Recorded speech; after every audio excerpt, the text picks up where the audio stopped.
So for the second part of this project, I decided to talk about the U.S. drone attacks against ISIS because it's obviously a prominent discussion in in today's society because the drones are dangerous, obviously, but we also have to think about ISIS as being a major threat to countries like the United States, but also to other continents like Europe. It's very important to note that from the current event that I read, it talked about U.S. launching secret drone attacks, meaning that these drones were being launched from a different organization in the military that not most people knew about, so that's why there's secret drone attacks. There's a lot of controversy not only about like the drones themselves, but about there being two separate organizations. People aren't really loving the fact that there's a separate organization targeting specific ISIS targets. What I'll be talking about mostly is the technology differences between historical eras. So first, currently, our use of drones in other countries have a ton of missiles as indicated here, which are very dangerous. I mean, they're dropped, they're very accurate, however, and they're obviously very effective, but they don't necessarily have to do as much harm as other sources of weapons could. A really important thing to note about the drones themselves is that they are very accurate. Compared to other weapons used before, like bombs or other sources of weapons, the drones are extremely accurate, and this is because of the technological advancement in the United States.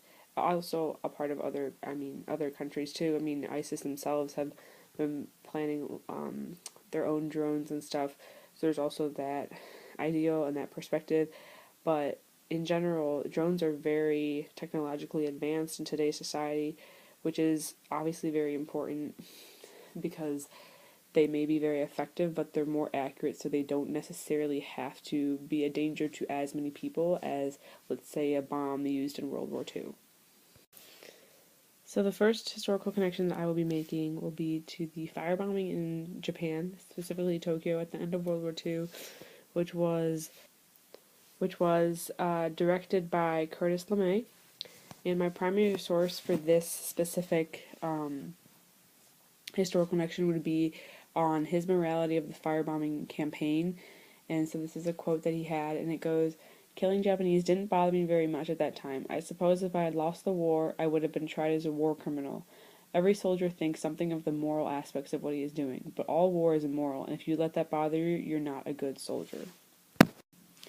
So essentially what Curtis LeMay was saying is that he's not bothered by the fact that they're firebombing in Japan because it's all a part of the war aspect. However, it was very dangerous. I mean, you look at these pictures and you can see the damage that was created. I mean, people's lives were destroyed. Firebombing was not accurate at all, very distinct from the drones themselves in current day weaponry use. Fire bombs would be dropped, but then they would just explode to such like far destinations, and there would just be flying debris everywhere, and people would be injured by this. So in comparison to drone attacks, the technology that was used at the end of World War II in Japan for firebombing was obviously not accurate, unlike the missiles in a drone, but were effective. I mean, if Curtis LeMay has to say that he doesn't mind killing Japanese because of the firebombing, I mean, obviously a lot of people would have passed away, and it's just horrible. I mean, when you think about it, I mean, people are being injured at such a degree that's just so unnecessary. So many deaths are being caused because of firebombing. It was not very accurate technology at all, but it was effective, and I guess that's really what was the importance of the war itself, is to wipe out populations in order to be protective of future threats. Essentially, firebombing was obviously not even close to as accurate as missiles, but was very destructive to much of Japan. So just from World War II, you can see that technology has gone through so many advancements, and that's the main focus of this project, is to talk about how accuracy has definitely changed throughout technological advancement from, I mean, firebombing in World War II all the way to drone attacks against ISIS, a terrorist group. It's very interesting to see how technology has evolved from one time period to the next, and how technology aids in creating still effective attacks, but more accurate. The second historical connection I will be making has to do with the Iraq War, and specifically the Baghdad March. The point of the Iraq War, and a part of the point of the Baghdad March, was to topple over the Saddam Hussein regime. The two main reasons that the United States had for invading Iraq was that they believed that Iraq was supporting terrorist groups that were hostile to the United States, and also, number two, that Iraq had or was developing weapons of mass destruction, which would mean nuclear weapons, agents of chemical or biological warfare. However, none of these claims were true. The only real claim that was true was the fact that Saddam Hussein was responsible for violating many human rights in Iraq. In 2003, the Baghdad March occurred, and this was U.S. and Great Britain and other countries had invaded Iraq and quickly toppled the Hussein regime. He was captured in 2003, and then he was executed in 2006.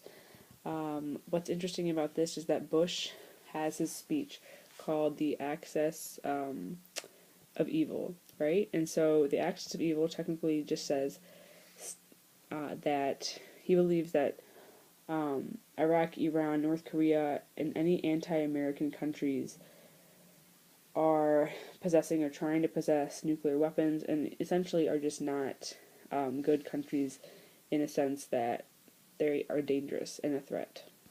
The primary source for this specific historical event would be a part of Bush's Axis of Evil speech. So here he says, "States like these and their terrorist allies constitute an axis of evil, arming to threaten the peace of the world."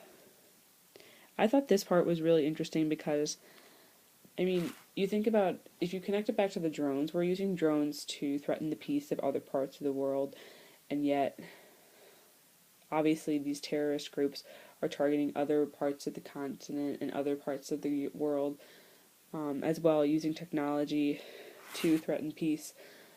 But it's just kind of interesting how it's a little bit hypocritical too, because our technology is affecting other countries. Maybe not to the extent that they're affecting us, but it's still kind of hypocritical to say that those countries are affecting the peace of the world when we are as well.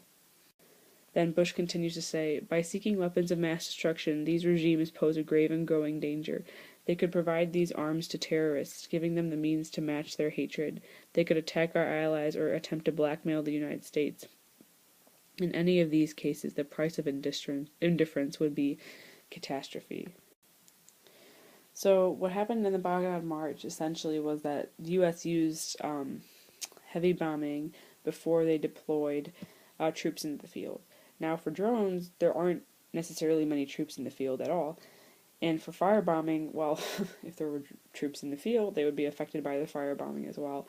So what's interesting is the kind of use of weapons and use of people and soldiers to fight off other wars.